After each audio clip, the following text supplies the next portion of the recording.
Salut à toi et bienvenue sur ma chaîne YouTube. Pour cette première vidéo, je vais te proposer un concept simple que je fais sur Twitch en direct. Zmo temps de micro. L'émission consiste à interviewer des personnes dans leur travail. Sur cette dernière, j'ai eu l'occasion d'interviewer Niels Weber, psychothérapeute qui travaille dans le domaine des jeux vidéo. Le début de la vidéo lag un peu, mais le plus important sont les questions-réponses, qui sont fluides tout du long. N'hésite pas à regarder et à en apprendre davantage sur ce métier. Si le concept te plaît et que la vidéo te plaît, malgré les 25 premières minutes de lag, mais ça reste entre toi et moi, n'hésite pas à lâcher un like et à t'abonner. Évidemment, il y aura d'autres Zmo dans le micro qui arriveront également sur YouTube, en espérant ne pas avoir besoin de faire une intro pour un lag. Voilà, entre vous et moi. En dessous de la vidéo, je vais également vous mettre le lien qui renvoie au livre que Niels Weber a écrit sur la psychothérapie, qui est très intéressant. Je vous le mets en lien ici dessous et également le lien à mes autres réseaux sociaux. Je vous fais des bisous, plein de love dans votre gueule et très bonne vidéo à vous. Et bonsoir à tous, bienvenue sur la nouvelle émission Zmo temps de micro. On est accompagné aujourd'hui de Niels, psychothérapeute spécialisé dans l'hyperconnectivité. C'est ça, salut. Salut. Merci beaucoup déjà pour avoir accepté cette Avec invitation. plaisir, soyez les bienvenus. Le principe de la mission, Zmo temps de micro, je te tends le micro Je l'accepte et avec je te laisse te honneur. faire une petite présentation Merci. de toi. Merci beaucoup. Alors, donc je m'appelle Niels Weber, je suis psychologue, psychothérapeute et je suis spécialisé en hyperconnectivité, comme tu l'as dit. Donc, je travaille avec des gens qui ont des difficultés à gérer leurs pratiques numériques, jeux vidéo, réseaux sociaux, etc. C'est un moment donné où les écrans deviennent envahissants, mais moi, je m'intéresse surtout à euh, qu'est-ce que ça représente pour les gens qui viennent consulter chez moi, c'est-à-dire pourquoi est-ce que les gens jouent à tel jeu et pas un autre, et qu'est-ce que ça veut dire quand on utilise tel réseau plutôt qu'un autre, etc. Donc pour moi, tout ça, c'est très instructif sur ce que ça dit de la personnalité des gens qui viennent consulter chez moi. Très bien, merci beaucoup. Avec plaisir. Du coup, on va commencer les questions. Hein. Moi, je me suis posé une grande question aujourd'hui. Ça fait des années qu'on se connaît. Ouais. Hein, on a grandi dans le même village. C'est vrai. Et du coup, je me suis dit, mais pourquoi tu t'es lancé dans la psychothérapie et comment t'es venue l'idée d'y mêler les jeux vidéo? Ouais, ça c'est une grande question. Alors le côté psychothérapie, c'est venu un peu vers la fin de mes études où j'avais fait justement des études de psychologie. Je ne savais pas exactement qu'est-ce que je voulais en faire. Puis après, j'ai découvert le métier de psychothérapeute en soi et je me suis dit, bon, ça m'intéresse.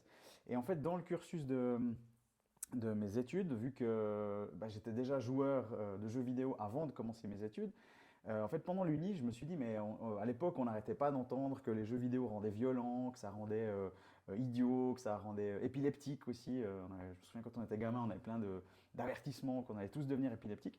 Puis en fait, je me disais, mais là, je suis à l'université, on nous parle de psychologie, mais personne ne nous parle de jeux vidéo. Il n'y a personne qui nous met en garde contre quoi que ce soit. Je me dis, mais est-ce qu'il n'y a pas un décalage, tu vois, entre ce qu'on entend dans les médias et puis ce que moi je vivais en tant que joueur et les études que je faisais. Et c'est là où je me suis dit, je vais aller creuser le sujet par moi-même.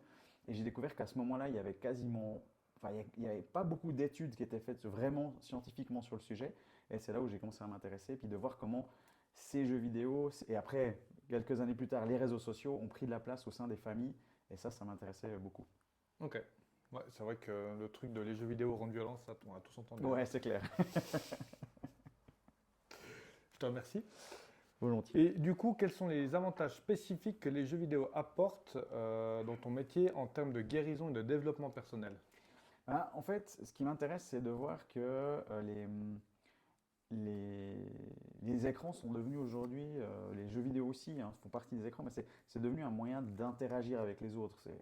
Franchement, quand tu es joueur ou joueuse, c'est une évidence. Tu sais que quand tu joues, tu es en relation soit avec le jeu, hein, quand tu Ouais. interagis avec, il réagit, ou tu es en interaction avec d'autres joueurs ou des viewers, etc.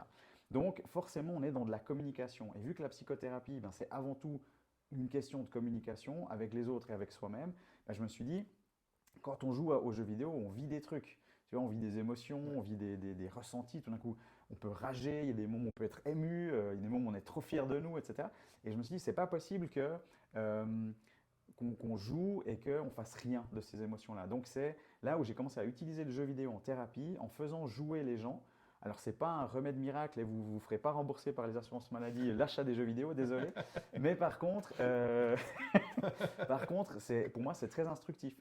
Parce que si je fais jouer je sais pas, je prends qu'est-ce que je pourrais prendre un jeu un Shadow of the Colossus, par exemple, qui te demande de faire beaucoup tu vois, tu dois recommencer, tu réessayes, tu retombes, tu recommences depuis tout en bas. Bah, si je fais jouer à ça à quelqu'un qui est dépressif, par exemple, ça ne va pas le guérir, mais par contre, ça va lui permettre de dire, ah tiens, quand je joue, bah, c'est exactement ce que je vis quand je suis à la maison et je suis tout seul, par exemple, et j'ai l'impression que je ne vais jamais y arriver dans mon métier. Ok, Et ouais. ça me permet de dire, ok, alors on va parler de ça. Et donc du coup, je me sers du jeu vidéo comme un moyen de communiquer avec les patients, mais de les permettre de communiquer avec eux-mêmes aussi. Ok, hyper intéressant, Merci. vraiment. Et puis, bon, bah, tu travailles donc aussi avec des enfants. Aussi, ouais. Et quelles sont la réaction habituelle des enfants, même des adultes en vrai, lorsqu'ils commencent à utiliser les jeux vidéo dans leur thérapie? Ouais, c'est vrai qu'il y a souvent un côté un peu surprenant. C'est vrai qu'il y a une des raisons principales pour laquelle les gens me consultent, c'est parce c'est des parents qui sont inquiets pour leurs enfants, soit parce qu'ils ne comprennent pas les jeux auxquels leurs enfants jouent, mais aussi souvent parce que leurs enfants jouent trop d'après les parents. Donc c'est vrai que ça peut être surprenant quand ils arrivent chez moi puis je leur dis bon, on va jouer, tu vois. Parce qu'ils se disent mais attendez, nous on vient parce qu'ils jouent trop et puis vous voulez encore jouer. Mais justement moi j'aimerais jouer et comprendre ce qui se passe quand ces enfants jouent et qu'est-ce qui se passe pour les parents aussi autour. Parce que quand tu regardes quelqu'un qui joue, tu vois, en tant que parent, quand tu regardes tes enfants qui jouent par exemple, tu n'as pas du tout la même expérience que quand tu as la manette dans les mains. Même nous qui sommes joueurs, si on regarde quelqu'un d'autre jouer, ben, c'est toujours pas pareil. Ouais, Quand on regarde quelqu'un sur Twitch, c'est quand même pas la même expérience. C'est pas moins bien, mais c'est une expérience différente que quand tu as la manette dans les mains. ok. Ouais, non, mais c'est vrai. Complètement d'accord. Si vous avez des questions à poser dans le chat, vous n'hésitez pas, vous avez les points de chaîne qui sont à disposition pour ça. Pour un point de chaîne, vous pouvez poser vos questions qu'on lira à la fin de l'interview. Donc voilà. Et comment les jeux vidéo peuvent-ils être utilisés de manière constructive pour aider les enfants à développer certaines compétences, comme la résolution de problèmes ou la coordination main-œil? Ben, c'est vrai que par exemple, l'Université de Genève a un laboratoire qui s'intéresse beaucoup à ça, de savoir qu'est-ce qui se passe au niveau du cerveau quand on joue aux jeux vidéo. Et une de leurs conclusions, il y en a plusieurs, mais une de leurs études montre que les gens qui jouent aux jeux vidéo ont des meilleures prises de décision, c'est-à-dire ils prennent des décisions plus vite et de manière plus efficace que les gens qui ne jouent pas. Mais ça ne veut pas dire qu'il faut coller tous les enfants devant Call of Duty, tu vois. Ça veut dire qu'un jeu vidéo qui est utilisé dans un contexte adapté, avec des adultes aussi qui permettent de transposer ces compétences, bah là, tu peux développer des trucs. Mais ce n'est pas parce qu'on joue que nécessairement on développe tous et toutes les mêmes compétences. Ouais. Il y a des gens qui peuvent jouer, qui peuvent très bien se débrouiller, je sais pas, dans un GTA et s'orienter dans la ville, mais par contre avoir un sens de l'orientation complètement aux fraises. Ouais. Donc, des fois ça aide, des fois pas. Et moi, c'est ça qui m'intéresse justement. C'est un peu pourquoi chez certains ça fait ça et d'autres pas. Moi, je connais certains qui sont mauvais en orientation sur les jeux vidéo et dans la vraie Et vie. bah, c'est bien, c'est cohérent au moins. Je lance de pique à personne. Non, au moins, c'est cohérent, ouais. C'est ça. Euh, Quelles sont les recommandations que tu peux faire pour des parents soucieux de garantir que les jeux vidéo ne nuisent pas au bien-être mental de leur enfant et comment peuvent-ils trouver un équilibre avec d'autres activités? Mhm. Bah, je pense que le mot-clé, tu l'as dit, c'est l'équilibre. En fait, j'ai vu quelqu'un dans le chat qui disait qu'avant, enfin, aujourd'hui, on est beaucoup plus sur des écrans par rapport à avant, mais ça ne veut pas dire que les enfants vont moins bien que notre génération qui a effectivement couru plus dans la forêt, etc. Aujourd'hui, les enfants, ils le font toujours. Mais par contre, c'est devenu un peu la solution de facilité de se dire si je m'ennuie, bah, je sors mon téléphone, je sors ma Switch, je me connecte à Internet, il y aura toujours un truc à faire. Donc, c'est clair que pour qu'il y ait cet équilibre-là, il faut qu'il y ait des limites. Si tu n'as pas des parents qui viennent poser une limite en disant bah, maintenant on va jouer dehors, bah, tu ne vas pas jouer dehors. En tant que gamin, il y a tout le temps tellement des trucs fascinants à faire sur les écrans qu'on est obligé de mettre des limites qui viennent de l'extérieur. Et je pense que même nous, quand on était gamin, on peut avoir des souvenirs de nos parents qui nous disaient maintenant vous éteignez la console et vous allez dehors. Tu vois. Pas du tout. Ah, pas du tout. Pas du tout, hein. À qui c'est arrivé? Jamais, jamais, enfin voyons. Donc forcément, si tu n'as pas cette limite qui vient de l'extérieur, qui va te dire maintenant on va jouer dehors. Même si on sait sur Switch, tu as des fois un pop-up qui apparaît qui dit ça fait déjà 1 heure que tu joues, mais tout le monde s'en fout, tu vois, tout le monde appuie sur A et puis tu passes plus loin. Donc il faut vraiment une limite qui vient de l'extérieur. Donc pour répondre à ta question, bah, il faut sa supplémentarité, qu'il y ait d'autres activités à côté. Puis ces activités, elles peuvent être multiples. Hein. Ce n'est pas à moi de dire qu'est-ce que les enfants doivent faire. Par contre, quand les parents soient rassurés en se disant ok, il joue, mais il fait aussi de la musique, du sport, etc., bah, si tu as cet équilibre, pas de problème. Ok, puis les jeux style Pokémon Go, c'est que les gamins ils sortent. Ouais. Tu vois, donc là on a quand Exactement. même le côté écran, Ouais, mais ils ont quand même le côté jeu vidéo. exactement. Et du coup, l'équilibre, il est où là? Ben, en fait, ce qui est intéressant, c'est que ça nous permet de mettre en évidence que ce qui pose problème, c'est pas le temps d'écran. Contrairement à ce qu'on croit et ce qu'on craint beaucoup aussi, parce que tu vois, on est tout le temps en train de surveiller sur nos téléphones combien de temps d'écran on a fait, etc. En réalité, on s'en fiche un peu du temps d'écran. Ce qui est important, c'est est-ce que durant le temps que tu as fait sur tes jeux, est-ce que c'est du temps que tu avais à disposition? Et puis même si tu as fait 3 heures, 4 heures ou un stream marathon de 24 heures, peu importe. Si pendant ces 24 heures, tu n'avais pas autre chose que tu devais faire que tu n'as pas fait. Ok, Donc, ouais. le problème de Pokémon Go, c'est si tu joues sur la route. Ça, c'est un problème. Par contre, Pas de téléphone au volant. voilà, exactement. Mais par contre, de sortir jouer à Pokémon Go, pour moi, c'est pas du tout un problème. Et d'ailleurs, je trouve le phénomène Pokémon Go, il est hyper intéressant parce qu'au début de l'été, quand le jeu est sorti, il faisait monstre beau. Tu avais des gens partout qui jouaient. Ici à Lausanne, sur le quai d'Ouchy, tu avais des gamins qui parlaient avec des retraités, qui disaient oh, explique-moi comment on capture ces Pokémon. Tout le monde jouait, c'était incroyable. Puis après, il a commencé à faire moche et tout le monde en avait ras-le-bol d'avoir capturé 50 fois Roucoups. Donc au bout d'un moment, tout le monde a arrêté de jouer. Mais sur le moment, c'était effectivement, ça a lancé un mouvement social que moi j'ai trouvé génial C'est vrai que, ouais, au début, ouais. au début. Au début. Après, c'est vite devenu répétitif. Ouais, Quoi. c'est ça, exactement. C'est là que tu vois l'argument de départ qui était ah enfin les gamers vont aller jouer dehors. Ben oui, au début ça marche parce que le jeu est cool, mais en fait finalement le jeu lui-même il est trop répétitif et on se lasse. Ouais. Donc finalement on revient dedans. C'est ça. Sur des jeux qui sont trop répétitifs aussi. Ouais. On est dedans. Si ça lag, essaye de relancer un petit peu de rafraîchir ta page internet, Zorik. Parce que nous, on est bon là.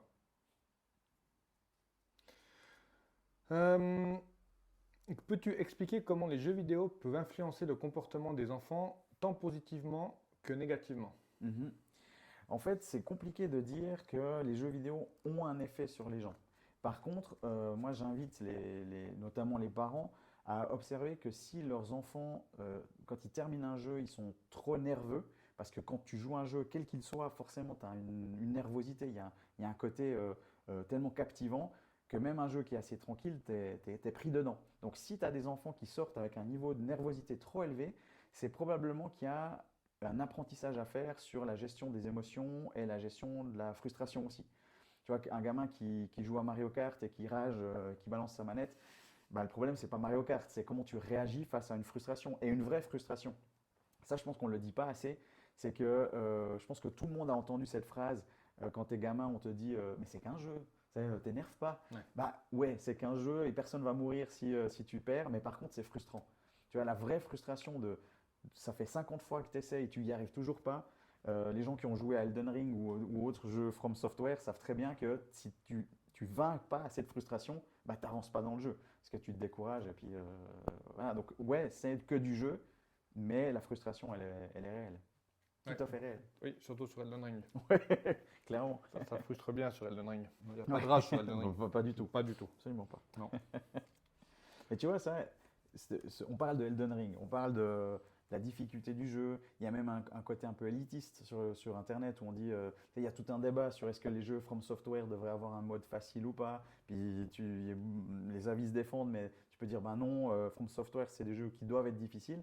Mais on ne parle pas vraiment de comment on le vit. Tu vois, on ne parle pas vraiment en fait, c'est méga frustrant. Puis des fois, cette frustration, elle commence depuis que tu es tout petit, que ça fait 45 fois que tu tombes dans le même trou dans Super Mario, ben c'est frustrant. Et personne ne le dit ça. En fait, les parents, ils vont dire arrête de rager, mais ils ne te disent pas ouais, en fait, tu as raison, c'est frustrant. Et le simple fait de valider ça, ça ne veut pas dire que ça t'autorise à tout péter, mais c'est déjà dans ta tête, tu dis mais en fait, ce que je suis en train de vivre là, ben, c'est une émotion et elle a un poids. J'ai pas besoin de me faire taper pour que je souffre quelque part. Tu vois. Donc, le simple fait de valider cette frustration, à mon avis, c'est hyper important. Et aujourd'hui, avec le jeu vidéo, ben, on le fait pas, et encore moins avec les enfants, à mon avis. Ouais. Mais après, il y a aussi une forme de satisfaction quand tu fracasses Malenia. Mais oui, hein, mais t'es ouais. hyper content. Alors, Ouais. tu t'as ragé 1 million de tries sur elle, C'est mais ça. une fois que tu l'as, t'es Mais tu vois, est-ce qu'on aurait la même satisfaction si on n'avait pas échoué 999 Non, fois avant? je pense pas. Vraiment pas. C'est vraiment le moment où tu dis, ah, trop bien, j'ai enfin réussi. Et c'est d'ailleurs un des trucs que je reproche, par exemple, à certains jeux. Ben, je sais pas, est-ce que tu as joué à Jedi Survivor? Oui. Ouais. Ben, moi, j'ai adoré le jeu. Mais à un moment donné, je ne vais pas le spoiler, mais tu bats un monstre qui est assez badass dans une caverne. Je ne sais pas si Ouais. tu vois un peu. Ouais. Et moi, j'ai galéré, mais j'ai fini par le buter. J'étais hyper fier. Puis après, tu trouves une faille de la force dans laquelle tu l'ouvres et il y a deux monstres, deux fois le même. Ouais. Et je dis, ah, mais ils se foutent de nous. Parce que cette satisfaction que tu l'avais l'avoir battu une fois, ben là, on te dit maintenant, tu dois le battre deux fois. Et t'es, non, mais c'est bon. Non, là, la frustration, tu dis, c'est pas possible. Et du coup, moi, j'ai dit, ok, j'arrête. Mais tu vois, de pouvoir accepter de dire, non, non, je m'arrête là, ça, il faut pouvoir le faire. Ouais. Ouais. Un avis très tranché sur ce jeu. Ah, on peut en débattre. Non, mais bon, ouais, c'est vrai que c'est un débat qu'on a souvent sur la chaîne. Tu sais, ils nous offrent maintenant des jeux vidéo, les premiers qui sont très bien, Ouais, et les deuxièmes ne suivent pas. ouais, ouais, Et cette année, on a eu beaucoup de deux qui sont sortis. ouais, Et moi, j'ai attendu beaucoup, hein. J'ai attendu Jedi Survivor, j'ai ouais, attendu. Qu'est-ce qu'on a eu d'autre? Même Diablo. ouais. Moi, je suis un grand, je suis lassé, j'arrive Mhm. pas à me lancer dessus. Ouais, ouais, ouais. Euh, Hogwarts, bah, il est beau, mais voilà, c'est pas un Ouais, il jeu n'y a pas grand-chose extraordinaire, hein. dedans. Ouais, ouais. Voilà. Et puis, même Assassin's Creed Mirage, qui rappelle un retour aux sources, Ouais. bah non, moi, tous ces jeux m'ont frustré. Ah ouais. Le seul jeu pour le moment, c'est que je suis satisfait, c'est Spider-Man 2. Ah ouais, que j'ai pas encore commencé. Alors franchement, tu verras, Ouais, ils on ont m'a pris dit. le Ouais, 1 ouais, et ils l'ont amélioré ouais, ce qu'il y avait à améliorer. ouais. Ce que tous les autres n'ont pas fait. Et là aussi, tu as de la frustration, Ouais. tu vois? Ouais, c'est intéressant parce que c'est une frustration qui est différente aussi, qui est à mon avis plus liée à une forme d'attente. Mhm. Tu dis j'attends le jeu, le premier était trop cool, donc on crée la hype. Puis après, quand on sort des jeux qui sont à moitié finis ou qui suivent pas, comme tu dis, ben, C'est ça. on n'arrive pas à se mettre dedans, puis c'est frustrant aussi. Puis après, c'est là que tu as tous les gens qui vont dégueuler sur Twitter Oui, en disant oh, ce jeu, c'est. Mais en même temps, tu te dis, ben, voilà, des fois, ça vaut la peine d'attendre avant d'acheter le jeu direct. ouais. Puis après, à mon avis, on a un rôle à jouer aussi en tant que joueur ou joueuse, c'est que quand ça arrive, ben, on peut aussi se dire, ben, ok, le prochain Assassin's Creed ou le prochain Jedi truc, vu que ça va être une trilogie, on peut aussi dire, ben non, je l'achète pas. Parce que on peut envoyer le message quelque part en jouant la carte du porte-monnaie, disant, ben maintenant à vous de faire des jeux auxquels on a vraiment envie de jouer et on commence pas par être frustré. Ouais. Mais vu qu'on est un peu des pigeons. Ouais. Mais non. Alors, en quoi consiste le suivi de l'évaluation. Je recommence. En quoi consiste le suivi et l'évaluation des progrès des enfants qui participent à cette thérapie par les jeux vidéo, même des adultes de nouveau, hein. Ouais, ouais. C'est vrai que comme tu le dis, ça concerne aussi les adultes, mais très souvent on s'inquiète plutôt pour les enfants. Donc j'ai plus de patients enfants, mais j'ai aussi des patients adultes. En gros, ça correspond au moment où généralement, que ce soit des enfants ou des adultes, ils arrivent à reconnaître ce que ça leur procure et comment on arrive à trouver une alternative. Si je prends un exemple chez des adultes, par exemple, tu as quelqu'un qui est en burn-out, qui est dans un boulot, ça ne l'intéresse pas, on lui demande de faire 1000 trucs, il ne sait pas pourquoi il doit les faire. Il lance un jeu, puis là, c'est lui qui décide ce qu'il veut faire. Tu vois, il lance Zelda, puis c'est lui qui décide, bah, aujourd'hui, je vais chez les Gorons, et puis demain, je fais autre chose, puis c'est moi qui décide. Je me mets mes propres objectifs. Ça lui fait un bien fou, parce que quelqu'un qui est en burn-out, ben, il est en perte de contrôle. Ou chez les enfants, c'est par exemple un enfant qui est en perte de valorisation. Il fait que des mauvaises notes à l'école, il ne sait pas pourquoi il bosse. En même temps, on lui dit il faut que tu trouves un apprentissage, il ne sait pas ce qu'il a envie de faire de sa vie. Puis on lui fout la pression en disant tu dois trouver avant la fin du mois ce que tu veux faire de toute ta vie. Ben ouais, non, c'est trop de pression, je vais aller dans les jeux, je serai plus peinard. Donc, pour moi, le moment où on voit les progrès, c'est au moment où il y a moins besoin de jouer pour autre chose que le plaisir de jouer. C'est-à-dire que quand tu as moins besoin de jouer pour te sentir bien, mais que tu peux jouer juste pour le plaisir et qu'à côté, le reste fonctionne bien. Les autres activités, etc. Ok, ouais, je vois. Très intéressant, vraiment. Je rappelle que vous pouvez acheter, vous pouvez poser des questions, donner argent. Vous pouvez poser des questions dans le chat avec les points de chaîne. Vous avez pour un point de chaîne la possibilité de poser autant de questions que vous voulez qu'on posera à Nils à la fin des miennes. Donc n'hésitez pas. Comment travailles-tu avec des enfants pour les aider à développer des compétences sociales et émotionnelles à travers les jeux vidéo? Alors moi, je pars toujours du principe que je vais bosser d'abord avec les jeux auxquels ils jouent déjà. Donc je vais leur demander en fait de prendre le jeu auquel ils jouent et de l'amener dans mon bureau. Donc dans mon bureau, vous voyez peut-être, il y a une PlayStation là derrière et j'ai un ordi de jeu aussi. Et j'ai une Switch aussi et je leur demande en fait amène-moi le jeu et en fait on va faire une partie ensemble pendant laquelle je vais demander, je vais lui poser des questions.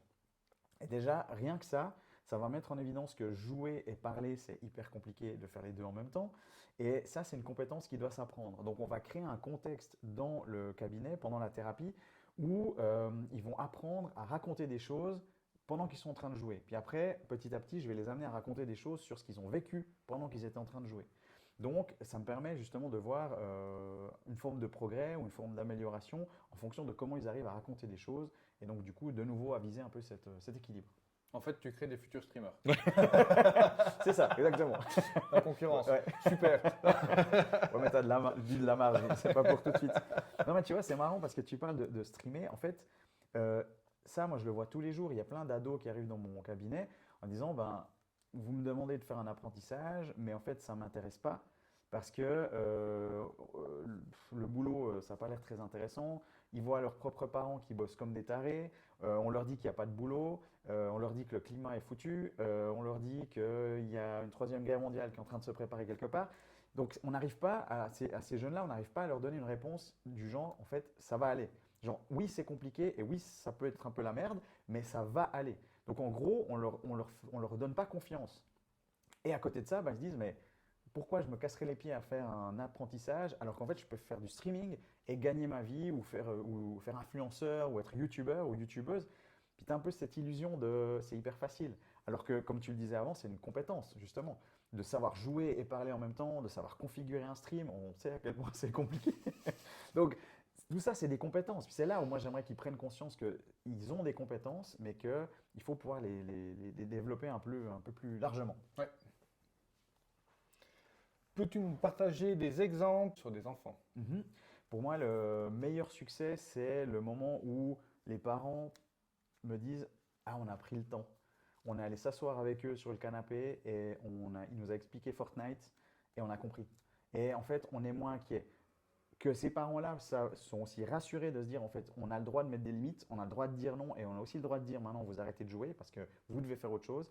Mais on a réussi à se comprendre. Au type de jeu vidéo que tu trouves le plus utile dans ce domaine et comment et pourquoi tu les choisis?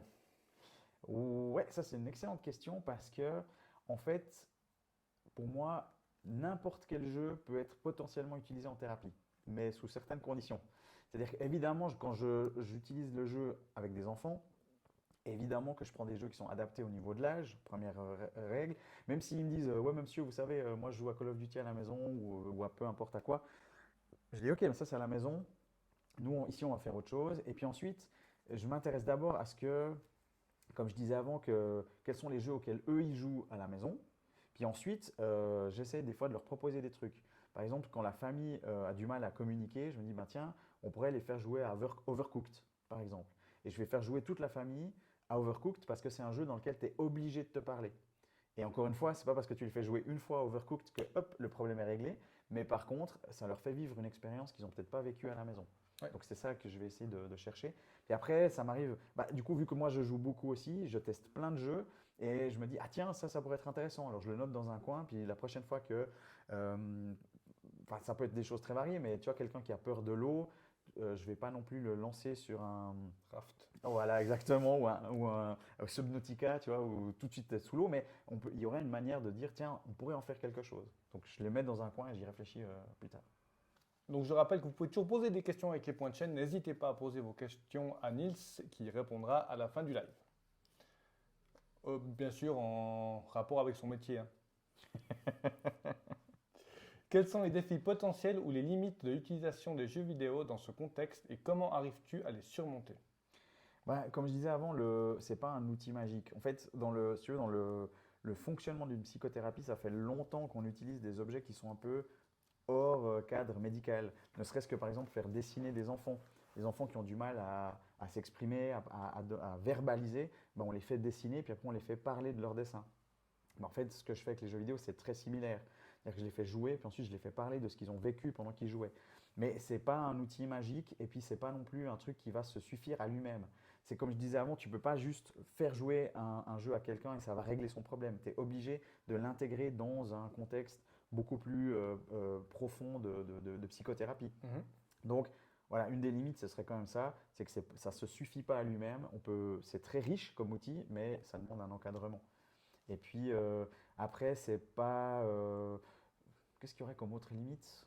Euh, bah, c'est pas non plus quelque chose qu'il faut absolument faire si, par exemple, si éventuellement il y a des gens qui font de la thérapie aussi dans le chat, c'est pas forcément un truc qu'il faut faire absolument. Tu vois, moi, j'ai des tas de collègues qui bossent pas du tout avec le jeu, ben c'est pas une obligation. Donc, voilà. Ouais. En gros.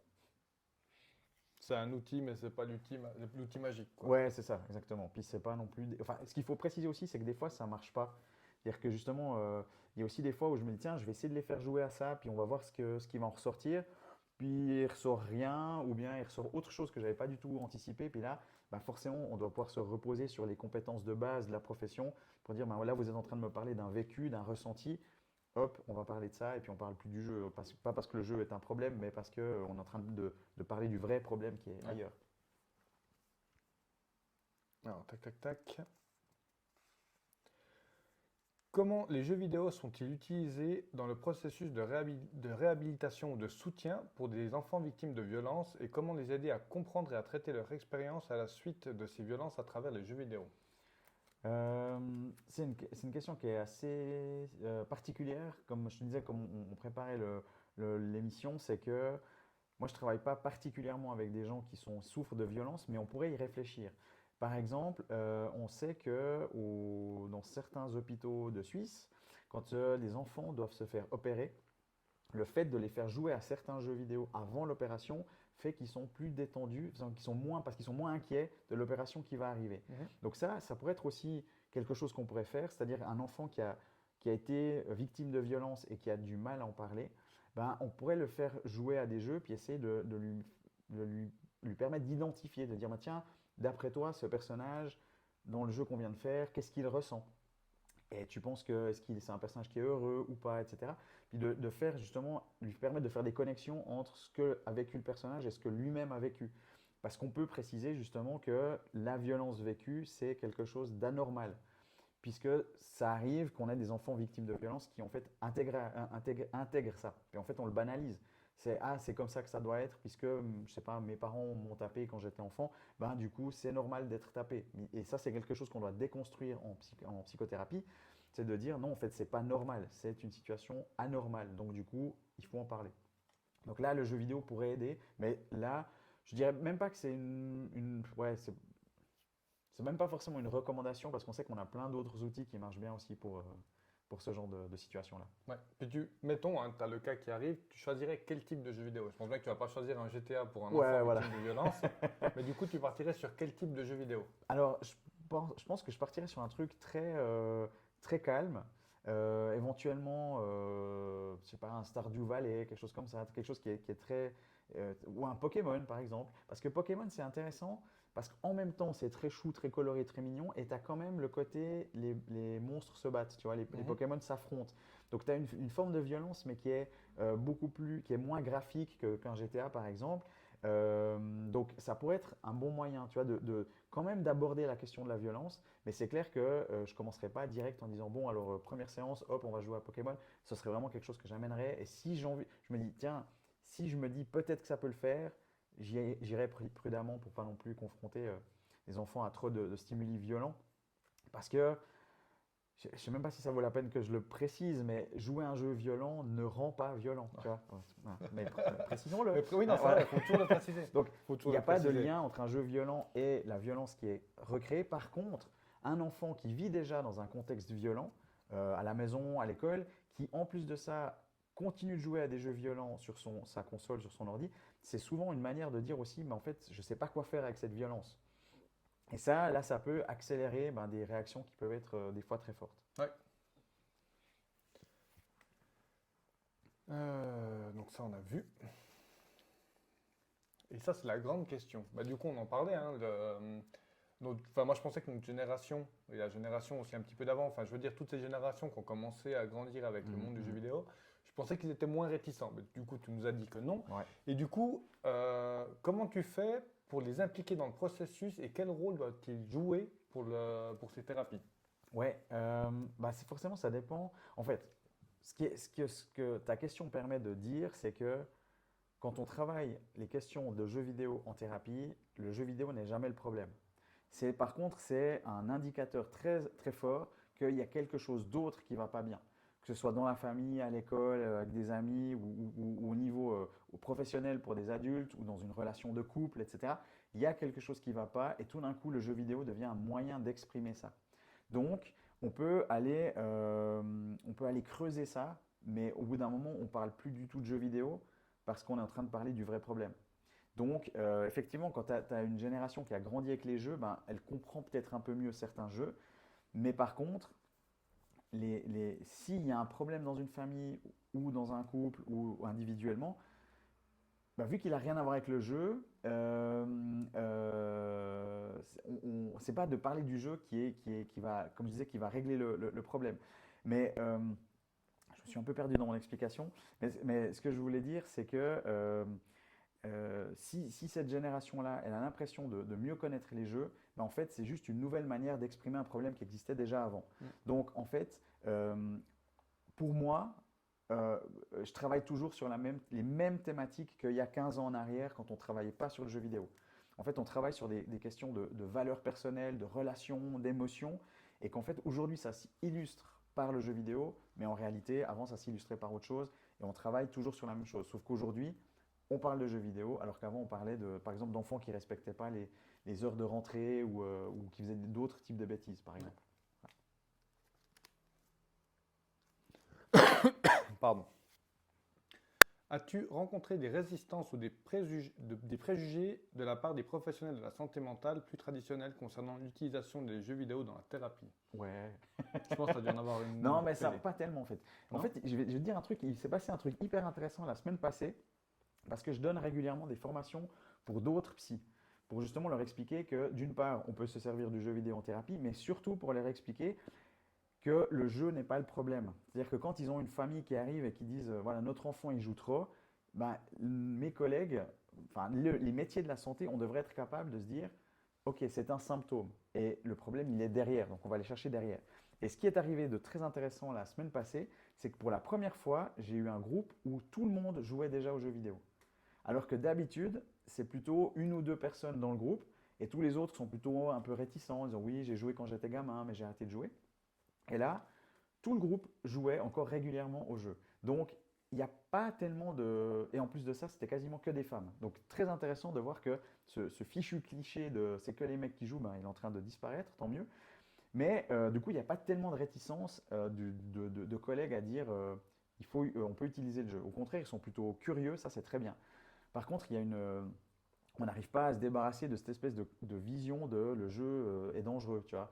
Le jeu, il y aurait un risque d'addiction si tu joues au jeu. Ben non, il n'y a pas de risque. Tu cours pas un risque de devenir accro aux jeux vidéo. Si tu joues au jeu de manière excessive, c'est qu'il y a un truc qui se passe dans ta vie qui ne joue pas.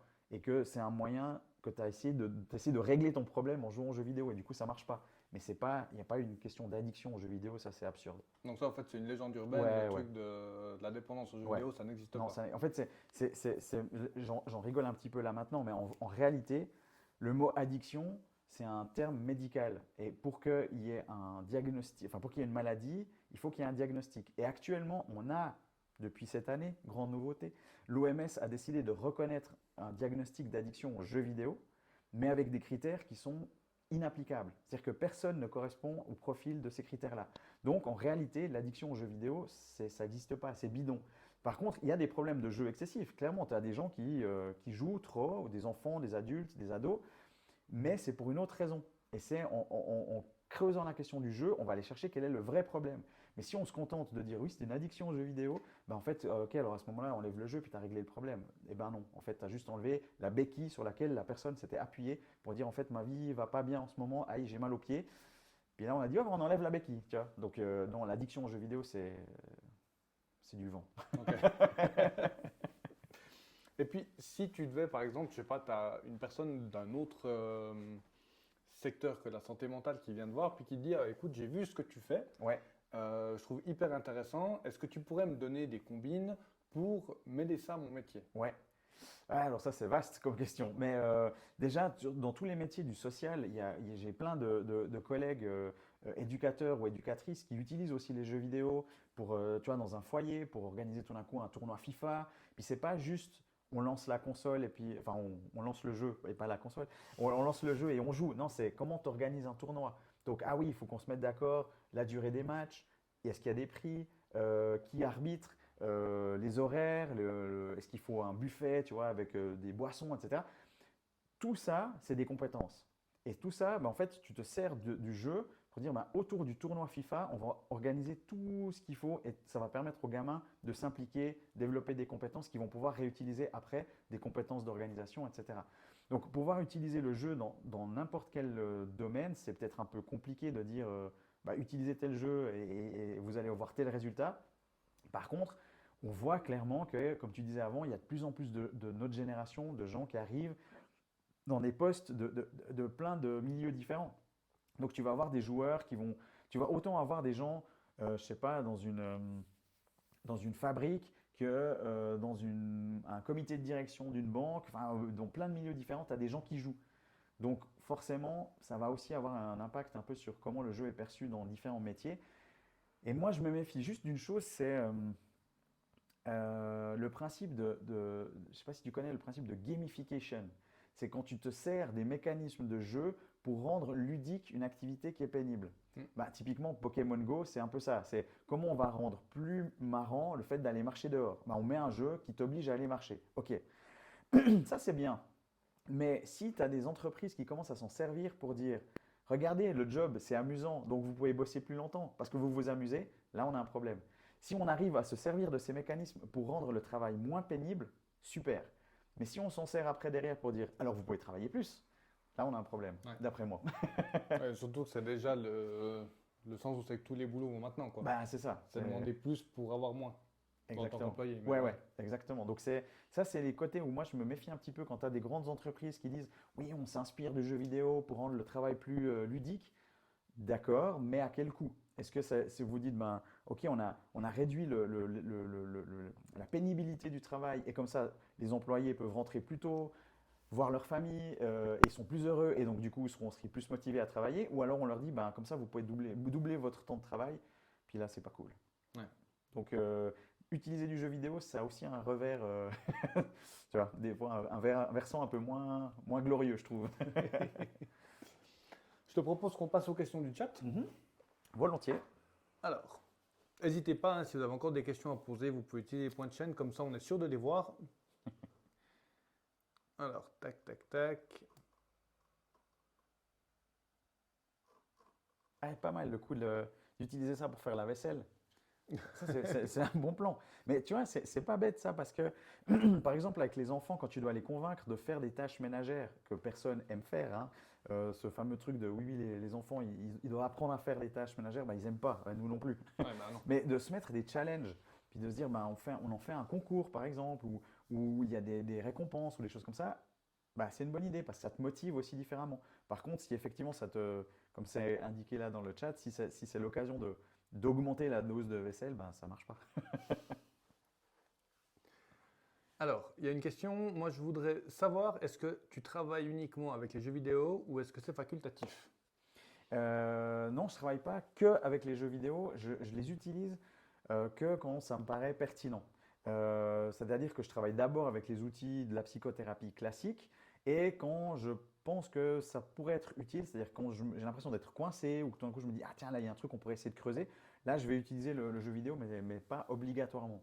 Par contre, ce que je fais systématiquement avec tous mes patients et mes patientes, même pour les personnes qui viennent pour des raisons qui n'ont rien à voir avec les jeux vidéo, c'est que je leur demande est-ce que vous jouez à des jeux? Donc en fait, ça c'est un truc que j'explique aussi à tous mes collègues et je leur dis, mais en fait, aujourd'hui, on est obligé de poser des questions numériques à nos patients et nos patientes parce que c'est une partie de notre quotidien. Tu vois, quand tu as quelqu'un qui passe un quart de sa journée sur les réseaux sociaux et sur les jeux vidéo, ben, on ne peut pas faire comme si ça n'existait pas. C'est là pour une raison. Donc moi, j'encourage mes collègues à dire, Posez des questions. Vous jouez à quel jeu? Avec qui? Vous êtes sur quel réseau social? Vous utilisez plutôt. Est-ce que, voilà, typiquement, est-ce que vous utilisez Twitch comme spectateur ou comme streamer? Ah, ben, c'est pas du tout la même utilisation. Et ça, en fait, ça nous donne à nous, thérapeutes, des tas d'informations qui sont hyper intéressantes sur le fonctionnement du quotidien des gens qu'on a en face de nous. Donc ça, à mon avis, aujourd'hui, on peut plus faire comme si ça n'existait pas. Ok, ouais, donc tu vas toujours amener la question, mais Ouais, après, pas forcément travailler avec. c'est Quoi. ça. Pas forcément utiliser le jeu vidéo en Ouais, tant que tel. Par contre, poser des questions sur les habitudes numériques des gens, ça, oui, à tous les coups. ok. Alors, y a-t-il beaucoup d'adultes ayant subi un burn-out qui viennent consulter? Oui, mais pas chez moi. Non, c'est-à-dire que notre cabinet a une spécialisation sur le burn-out, mais c'est ma collègue qui s'occupe plutôt de ça. Donc, les gens qui viennent chez moi, c'est plutôt des gens qui ne savent pas encore qu'ils sont en burn-out, par exemple. Des gens euh, ça pourrait être par exemple quelqu'un qui dit, je viens chez vous parce que ma femme trouve que je joue trop, ou mon patron trouve que je joue trop. Et quelqu'un qui vient en disant, ben, moi j'ai pas l'impression de trop jouer.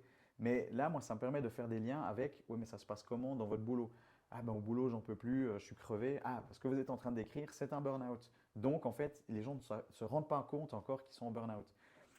Mais c'est vrai que chez moi, on m'identifie plutôt sur la question du jeu d'abord, ou sur des questions de psychothérapie familiale. Donc le burn-out, c'est plutôt ma collègue qui s'en charge, en tout cas comme porte d'entrée. Ok. Euh, tac, tac, tac.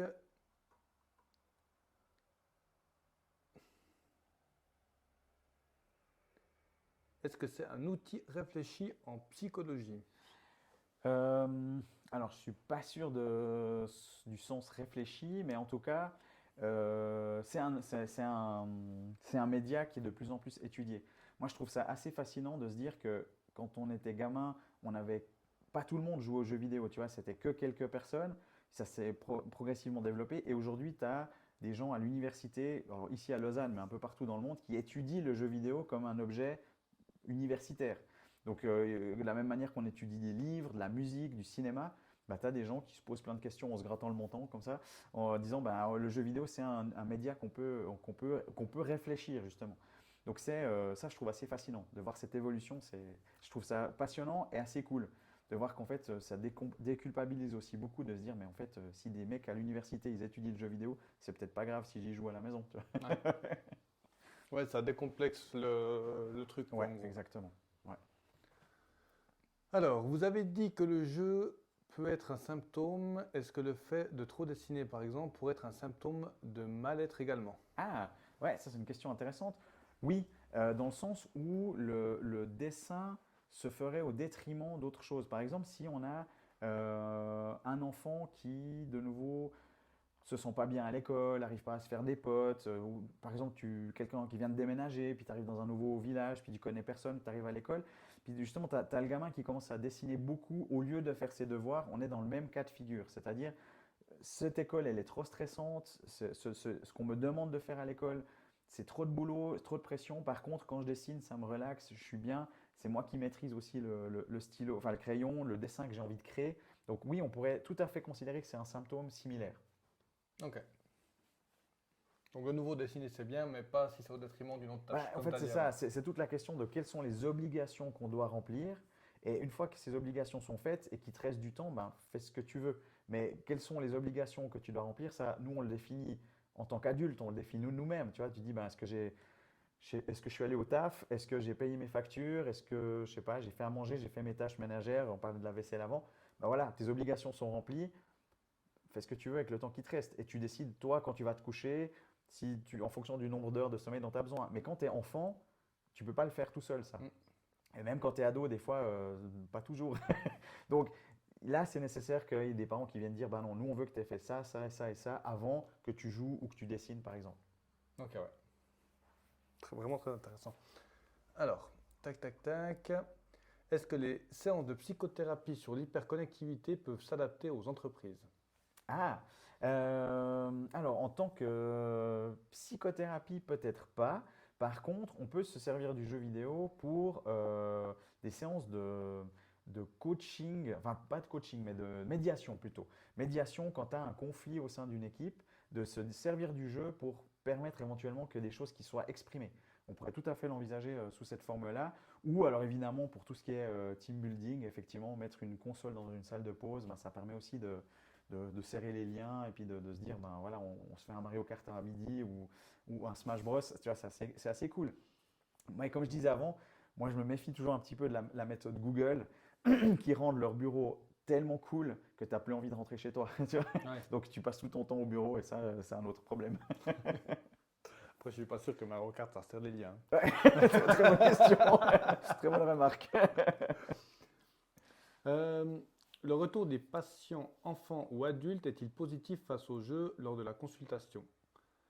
C'est tout de même original de jouer pendant une thérapie sur l'hyperconnectivité. Ouais. Ben, oui, justement, on a des retours assez cool. C'est-à-dire, généralement, les enfants, ils n'ont pas envie de venir chez moi parce qu'ils n'ont pas envie de venir chez les thérapeutes pour entendre qu'ils jouent trop aux jeux vidéo.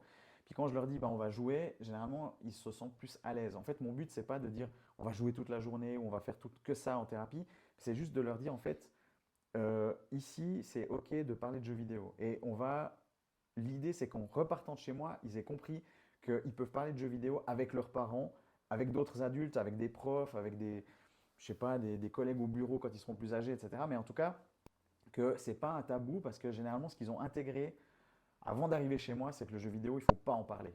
Tu vois, c'est un truc qu'il faut faire un peu discrètement sans se faire choper. Donc, en fait, quand le jeu est associé à certains problèmes, ben, vu qu'ils n'en parlent pas, ici, il faut qu'on crée un contexte dans lequel ils se sentent à l'aise pour en parler. Ouais. Mais c'est vrai que je n'avais pas vu ça comme ça, mais c'est vrai que c'est original de. C'est un peu combattre le mal par le mal, non, surtout pas, Ouais. parce que le jeu vidéo n'est pas le mal. Mais ouais, et c'est une réaction qu'on peut comprendre, tout à fait. Quand tu as des parents qui disent on est trop inquiet, enfin on est inquiet que nos enfants jouent trop, puis que tu leur dis ben, on va jouer, bah, c'est un peu paradoxal. Ouais. Mais l'idée c'est de leur faire comprendre qu'en fait le problème c'est pas le jeu. Il n'y a pas un risque à jouer. Par contre, enfin, si tu veux, le seul risque entre guillemets c'est de perdre la notion du temps. Et ça, quand tu es enfant, la notion du temps, de toute façon, tu l'as pas, tu dois l'apprendre. Donc le risque, c'est pas que tu te mettes à jouer, c'est que tu te mettes à jouer au mauvais moment ou à un moment où tu devrais faire autre chose, par exemple. Ouais.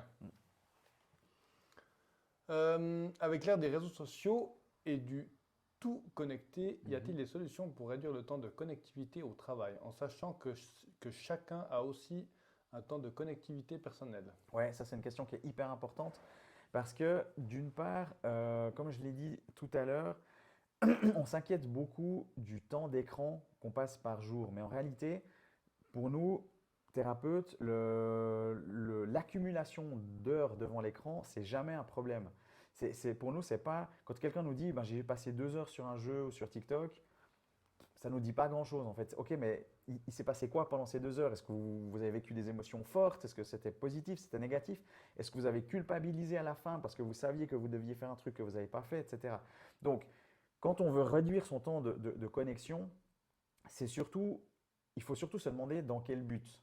Est-ce que je me dis, tiens, en fait, il faudrait que je réduise mon temps d'écran parce que j'ai l'impression que je fais plus de sport, par exemple. Ok, mais c'est pas juste diminuer le temps de connexion, c'est comment je vais me motiver à faire du sport à côté.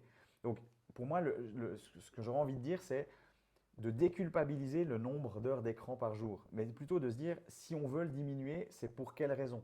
Et qu'est-ce qui fait que je ne fais pas ce que je voulais faire à la base? Donc, voilà, il faut un peu souffler un grand coup. C'est pas grave si on passe plusieurs heures devant un écran. Par contre, si on a l'impression que c'est une habitude de vie qu'on aimerait changer, il faut réfléchir à qu'est-ce qu'on ne fait pas à côté. Ok. Le fait d'utiliser des jeux vous permet d'éviter une attaque frontale selon le patient. Obtenez-vous de meilleures réponses? Ça peut, ouais, ça peut. Moi, j'ai vu les situations avec des enfants qui arrivaient, ou des ados, plutôt des ados qui n'arrivaient pas à parler, soit parce qu'ils font de la résistance, soit parce qu'ils savent vraiment pas. Quand tu as un ado qui dit je sais pas, quand tu lui as posé plein de questions puis il te répond juste je sais pas, ben, c'est aussi des fois qu'ils savent pas vraiment qu'est-ce qu'ils devraient répondre. C'est-à-dire pas comment le formuler. Parce que, par exemple, tu as des tas d'adolescents à qui on a dit tu dois apprendre à gérer tes émotions. Mais personne ne leur apprend à le faire. Tu vois, en fait, c'est hyper compliqué de gérer une émotion. Si on ne t'explique pas comment le faire, c'est pas évident. Donc ça, là, j'obtiens des bonnes réponses des fois quand ça me permet justement de dire, ben, on va jouer, puis maintenant, dis-moi, là, on a joué, tu as perdu, tu es plutôt content, pas content. Ok, on recommence. On a joué, tu as gagné, tu es plutôt content, pas content. Et puis on leur permet justement de mettre des nuances, tu vois, d'arriver à dire, mais en fait là, je suis plus content qu'avant.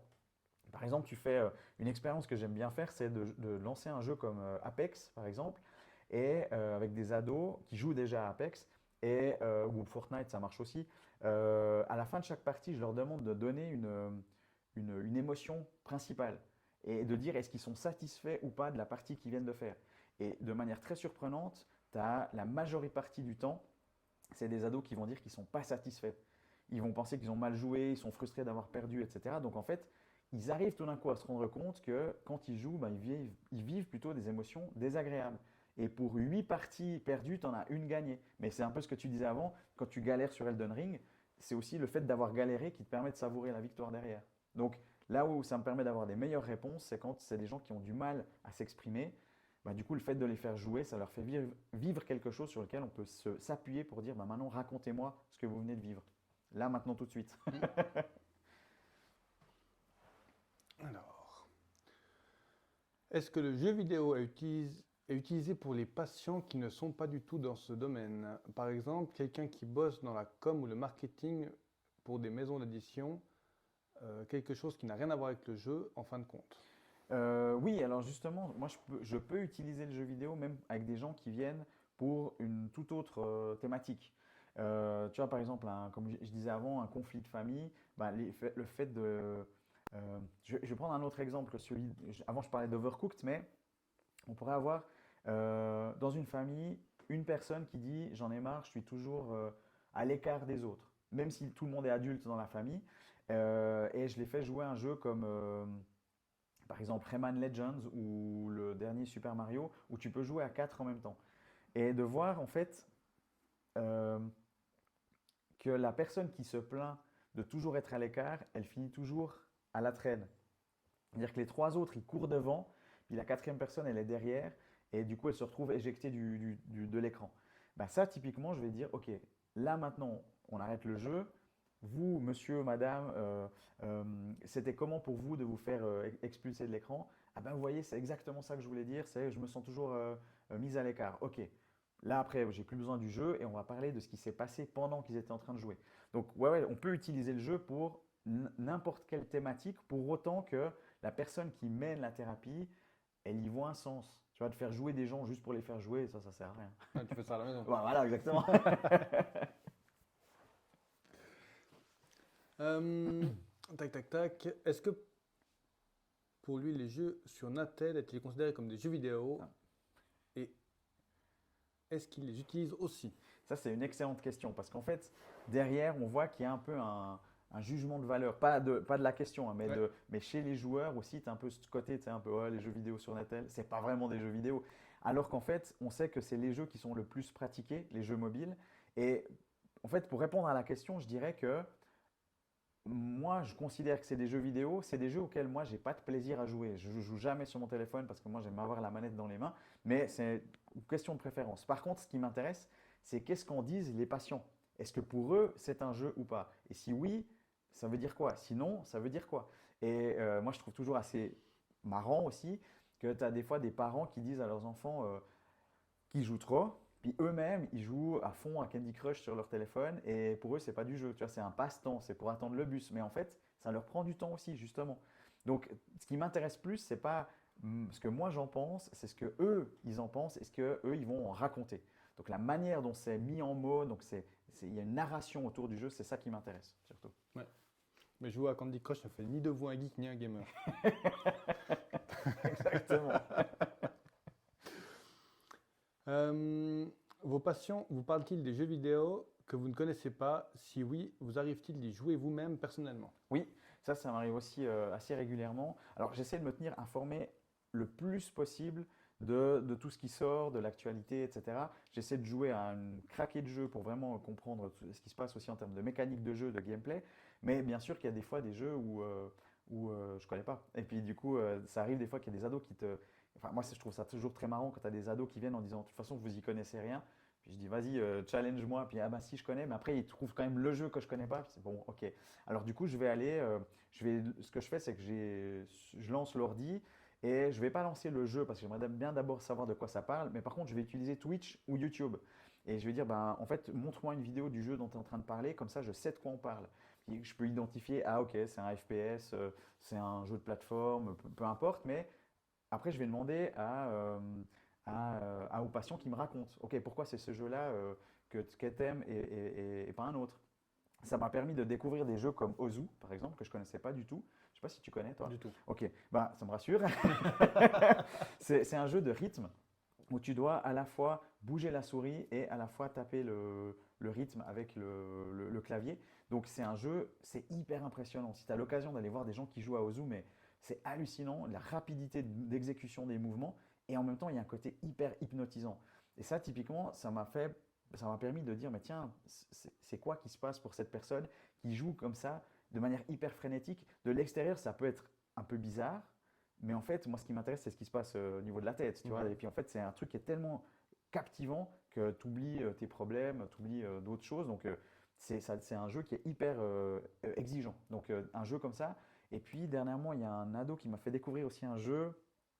Ah, maintenant, je ne sais plus le nom, mais c'est un jeu de rythme aussi où tu joues en ligne. C'est un jeu flash avec plein de personnages de jeux connus qui sont repris. Mais ce n'est pas des jeux officiels, mais bref, je sais plus, mais en tout cas, ouais, je joue à des jeux. Enfin, des fois, on me parle de jeux que je ne connais pas, et oui, je vais aller me renseigner pour comprendre pourquoi c'est ce jeu-là qui est joué et pas un autre. Ok, ouais. Alors, tac, tac, tac. Est-ce que l'on pourrait faire la même chose avec les films? Ouais, ouais, ouais, super question. À fond, ça c'est aussi quelque chose que je fais, hein. Et ça c'est pas nouveau, c'est pas moi qui l'ai créé.